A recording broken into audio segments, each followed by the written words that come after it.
Hey everybody, happy Wednesday. Hello. This is Jessica. You know her from our next door. Resident OT. Resident OT. Yep. So she is one of our great buddies. She has Balanced Babies, is her OT practice, and she sees infants that we see. Sorry, I was getting a call just then. Had to check my watch. So we're going to talk about oral ties. Tethered oral ties. Tethered oral ties. And their impact on all the things. Yeah. And we're going to kind of talk about what symptoms you might see, and then talk about what interventions we can both help you with, and then how we support. And when to seek out, like, an actual provider to determine if the tie needs to be released. Yes. Okay. Yeah, exactly. So, let me start. Sure. Okay. Yeah. So some of the symptoms that we see, right, is a lot with feeding. So you're gonna hear maybe consistent clicking of the tongue, coughing, gagging, choking, Painful latch. Yeah, for mom. Yeah. Baby not staying latched, or like not getting a good latch, milk dribbling out of their mouth. Yep. Loss out of the sides. Even the like change in nipple shape after baby's latch too. Like if you're, if baby's like using their jaw a lot more than their tongue, you'll have like pancake nipple Flat. Yeah. It's not supposed to hurt. Yeah. It should be uncomfortable for a little bit, but it should not hurt. It is a learning process too. Right. Yeah. For everybody. Yeah, for everybody. But make sure if it hurts consistently to seek out help, because it shouldn't be that way. Yeah. So help usually first comes in the form of a lactation consultant. Yep. There's lots of great breastfeeding groups, lactation consultants in the area and stuff too, which can give you a lot of great tips. And then a lot of those will also then refer. That's kind of like the pipeline. Usually. Yep. Usually they're the ones on the ground first. And then they'll see if there's a bigger thing going on. And for me, I'm looking at, well, both of us, I guess, but like me, especially looking at the whole body, right? Because if there is any kind of restriction in the mouth, you're going to see that through the whole body. Yeah. We talked about this. So our last Wednesday Wellness, we had Jen Feldman here too. We were talking about myofascial release and stuff. And she talked about like tongue tie releases in adults too, and how that can rock your world, because all of that fascia is tight. Tight. Yeah. And that's true for babies too. So you'll see it everywhere. You'll see they're tight literally from their tongue to their toes. And that's when we get our torticollis, which is that when that muscle is tight to one side and they can't move their neck. But then torticollis is also in our chest, and it's also in our hips. And as adults too, that get those ties released, I've had some adults say, I just felt like a weight was just lifted and my whole body relaxed. So that's really cool. Yep. Yeah. So this is like really tight babies, or the babies that are like really strong and can lift their heads up. Oh yeah, and tummy time, right? Yeah. Oh, my baby's pushing up. No, that's your baby that's going into way too much extension because of that tie. And that tie is causing that extension throughout their whole body, and they're having a really hard time relaxing. Throughout their spinal cord, throughout their nervous system, throughout all the dura and stuff too, that's there to protect. Yeah. So, and also throughout the cranial bones too. Right. So all of that fascia that connects with the ties and everything intraorally also connects to all the fascia within the cranium too, within the head too. So we can also see cranial distortions, oftentimes from like torticollis and stuff too, but it's not just flattening from the outside because babies turn like this. It's also because you have all that dura on the inside pulling also too. So that's where we see like plagiocephaly and stuff like that showing up too. Oh yeah. Because everything is tight and not able to flow the way that it should. That dura and that central cerebral spinal fluid isn't going where it should go. Because it's restricted. So then the option is usually like if people don't come see someone who does like some kind of manual work, so whether that's chiropractic, craniosacral therapy, OT, like that kind of stuff, which all of those are really great all together. That would be ideal. Exactly. If you just go in there and cut the tissue, all of those movement patterns are still there. And it's going to feel like that to the baby. Like we can't just go in there and just clip it. We've got to do the pre-work to help that muscle, help that tissue relax and get ready for the release. Yeah. So part of like what I do specifically too. So a lot of like, if you think of, you know, baby developing in utero, if they have like a tongue tie specifically, then their tongue isn't resting on the roof of their mouth. Well, also in all of that fascia and that tethered tissue, there's also neurological tissue. There's also nerve endings and stuff too that are giving movement sense to where the tongue needs to be. Okay. And so if there's all of this tissue and we're just cutting it, all of that memory store and all of those movement patterns haven't been working correctly, and they're going to continue to not work correctly too. Yeah, that so makes a lot of sense. That's why we get a lot of tongue ties that grow back if we're not doing steps to help in the process too. So we like to see babies, before they get those ties cut and stuff too. Yes. Again, because sometimes posterior ties present in the same way as underdeveloped neuromuscular. Yeah.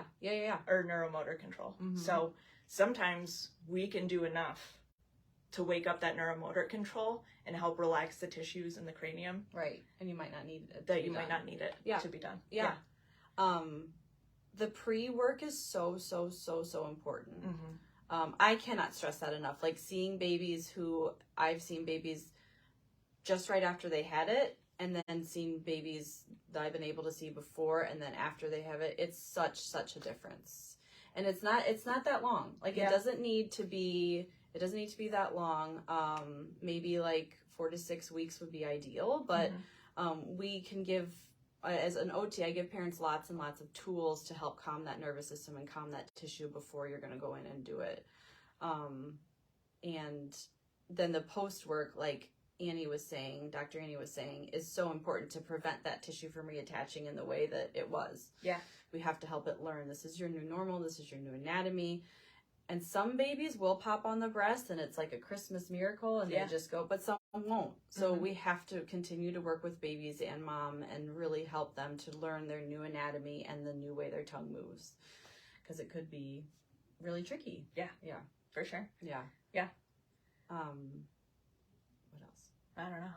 That's all great stuff. It is, yeah. And it's our bread and butter. I freaking love it. The tongue resting on the roof of the mouth is so important. So if your baby is sleeping with their mouth open, you got to go in there and you got to see if you can just like get that tongue up there. And if you can't, then you got to seek out some help because it should be resting up there. Just like she said, in utero, it should be resting on the roof of the mouth. That's going to form like the that palate. Sucking reflex starts in utero still during the 3rd trimester. Yeah. Yeah. So babies should be able to know how to suck when they come out. Yeah. So if they have like, you know, that lazy like open mouth or like lazy like tongue posture, that's all was developed even months prior. Right, exactly. Yeah. You're not restricted just the day you get out. It's been there the whole time. Yeah.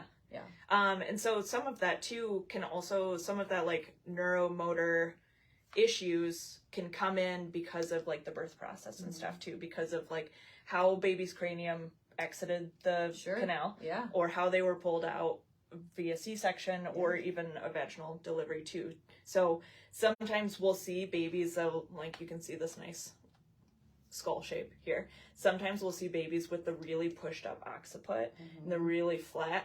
That lends to a really high sphenoid. So the babies that have really high palates, the really extreme gag reflex too, the babies that gag themselves all the time and have a lot of spit up and stuff, that is like their whole head's kind of pushed up like this. So we do some cranial work to help release that too, because that is all tight, tense tissues, basically. So if we're just cutting one portion of that, we're not dealing with the whole issue, and we're also not stimulating the neuromotor system to help the tongue and help all those tissues relax and work the way they're supposed to, and also get that cerebrospinal fluid flowing too.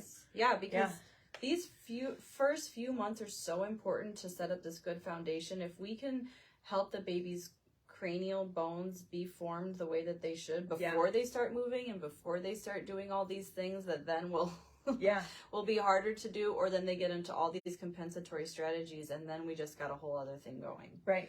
So it's so important to be mindful of all of these red flags that could pop up and listen to yourself and not always maybe we love our pediatricians, but sometimes they will brush parents off. I was totally brushed off with my first about nursing and her ties, and she is significantly tied. And so just trust your gut. And there's, like she said, there's a great community of breastfeeding mamas, chiropractors, OTs, people out there that can totally support you and answer questions before you're brushed off. Some people or some pediatricians will brush it off and say it's a fad.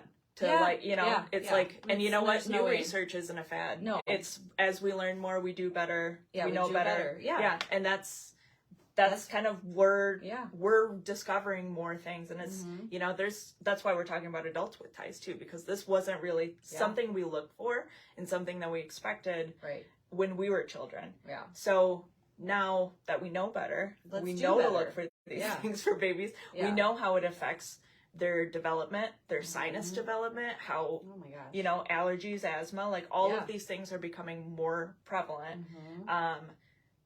Maladaptive postures in kids, skipping, crawling, like all of these things that just snowball into dysregulatory patterns then as they're growing up.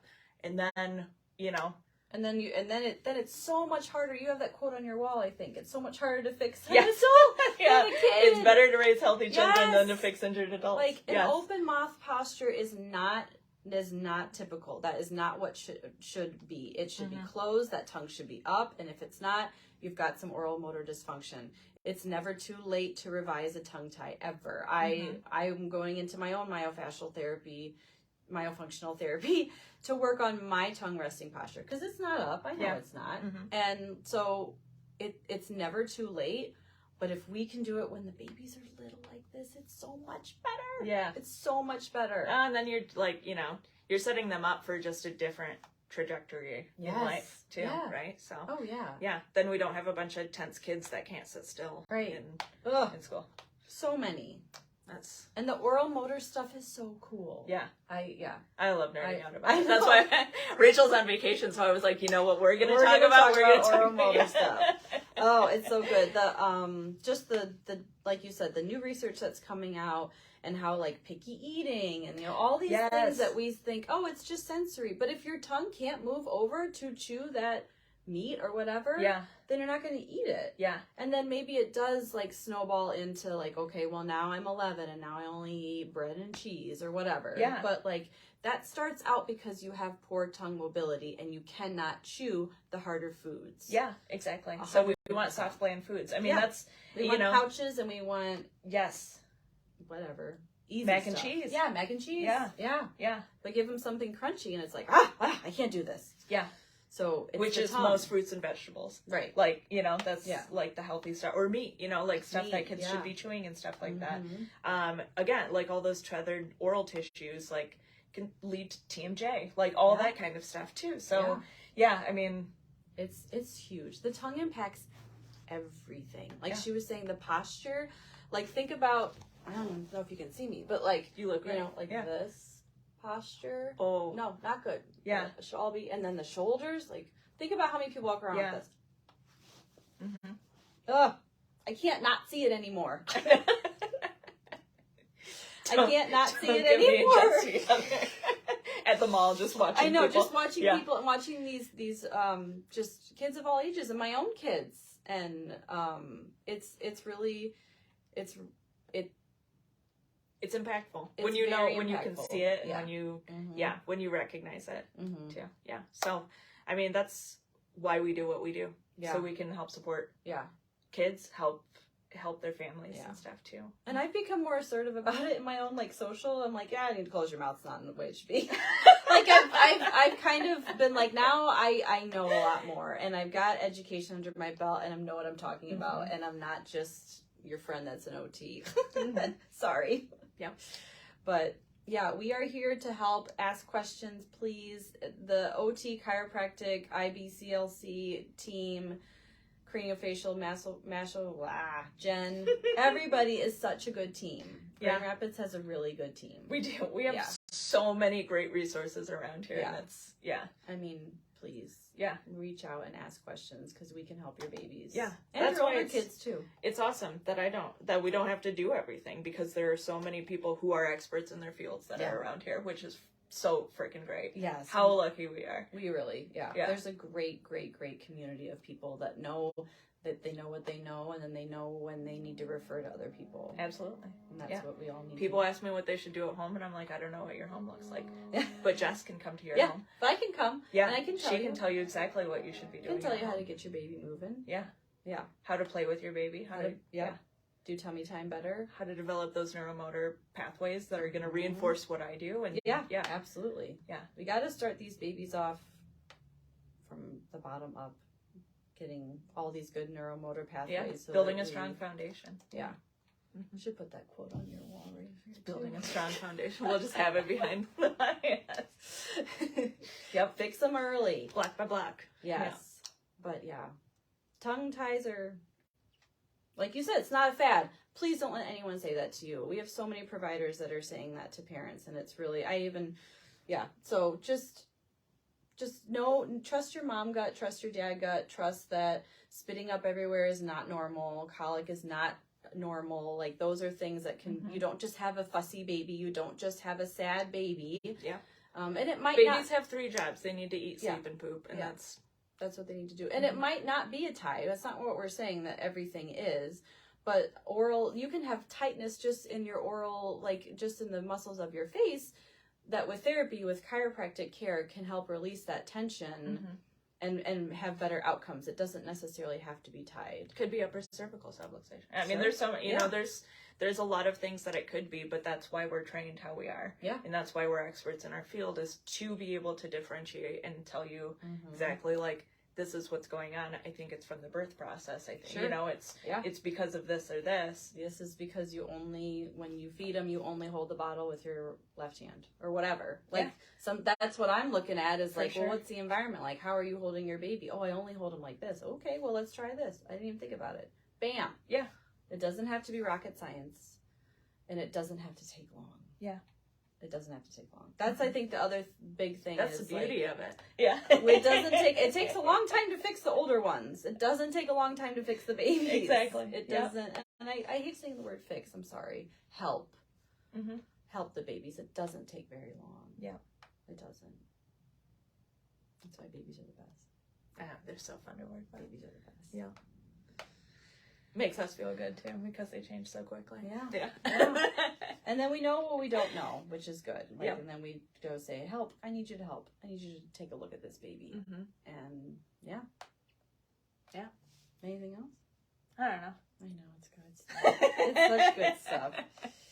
It is all such good stuff. Do you guys, when you have a baby that post-release, do you go in and do stuff while they're healing still? Yeah. Okay. Yep. Okay. Yeah, so typically after tongue tie gets released, your provider should give you exercises too, because that, again, if they don't, then run. You need to re-stimulate that and rework that neuromotor control and stuff too, and make sure, like you said, you're learning new anatomy, you're learning new movement patterns and stuff. So, but yeah, I will still go in and do cranial work and stuff too. Yeah. Yep. So when I do cranial work on a baby, I'm using my pinky, and I do like a lot of stuff with the palate and stuff like that, working on jaw, TMJ, and then also some sphenoid rocking, stuff like that too. So parents see me do a lot of like this, and babies with tight craniums don't love it, but it's necessary. Yeah, things are tender when they're not where they're supposed to be. Correct. And babies don't love those post stretches, but they're over in 2 seconds. Babies have no memory. You just snuggle them, they'll be okay. Pain management is really, like, I think I gave my son Tylenol once after he had his, and I mean that tissue heals so quickly. Yeah. And it's really, like Annie said, they could look like they really don't enjoy it. But it's very necessary, and we don't want that tongue to reattach, because you don't want to have to do it again. Like, we've had quite a few babies that have had it to be done again, and that's just not pleasant for anybody. Yeah. I don't want to do it again. Yeah, exactly. A couple months ago, we did a Wednesday Wellness with a pediatric dentist from West Michigan. Good. And it was right after one of the docs had done tongue tie release on her baby, and she was holding her baby during the whole thing. Just quiet, just like, it was like, this just happened. And, and she's okay. Yeah. That's awesome. Yeah, it's great. Yeah, and then babies just they're great. They also. They just want you to snuggle them, and they're fine. They're fine. But yeah, that's good that you go in the mouth after, because I know a lot of parents can be really afraid to do it, and so they'll do those exercises really quick, and it's like fast and furious just to get it over with, which I can totally appreciate. But we also really have to make sure that everything is healing the way that it should. Yep. Well, and also, if it is uncomfortable, like, you kind of have to desensitize and, like, get baby used to moving and doing the correct movements. And because your palate might have never been touched. So, like you said, like, if I go in there, it's like, but we got to work on that, because then that's just going to lead into a whole other list of things if your palate is super sensitive. Yeah. Just going to lead to a whole feeding disaster down the road. Yeah. But, yeah. Okay. I think we covered it all. If you guys have questions, let us know. Yeah. Yeah. Happy Wednesday. Happy Wednesday. Enjoy the sunshine. Yeah, I know. Finally. Finally. I don't care if it's cold, as long as it's sunny. Exactly. Bye, guys. Bye.